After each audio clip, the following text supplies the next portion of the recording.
ဒီ3ယောက်သာချန်ပီယံဖြစ်ခဲ့လို့ရှိရင်ဂျိုရှူအာဘန်ကအာရှတိုက်ရဲ့ပထမဆုံး UFC ချန်ပီယံဖြစ်လာမှာမဟုတ်ပါဘူးပထမဆုံးတစ်ယောက်ကတော့မကြသေးခင်ကပဲခါဘေးရဲ့တင်းကဥလန်ဘက်ကောကိုလေပင်းညစ်ပြီးရဲနက်ကစ်ချုံနဲ့အဆုံးသတ်ခဲ့တဲ့ကျိုးဂျီဟိုရီဂူချီပဲဖြစ်ပါတယ်ကျိုးဂျီဟိုရီဂူချီက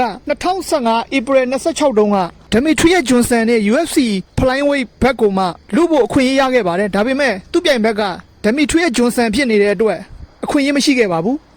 ဒုတိယတစ်ယောက်ကတော့ကိုရီးယားဇွန်ဘီလို့လူသိများတဲ့ချန်ဆောင်ဂျွန်ပဲဖြစ်ပါတယ်ချန်ဆောင်ဂျွန်ကတော့2013မှာဖက်တာဝိတ်ခပတ်ကိုဂျိုဆေအဲရိုနဲ့တစ်ချိန်လူခွင့်ရခဲ့ပြီးတော့2022မှာလည်းအလက်ဇန်ဒါဘိုကန်နိုစကီနဲ့ရှင်ပြိုင်ထိုးသက်ခွင့်ခပတ်လူခွင့်ရခဲ့ပါတယ်ဒါပေမဲ့သူလည်းမနိုင်ခဲ့ပါဘူးတတိယတစ်ယောက်ကတော့အားလုံးသိကြတဲ့ဒီအလက်ဇန်ဒါပန်တိုဂျာရဲ့တတိယမြောက်ခပတ်ကာကို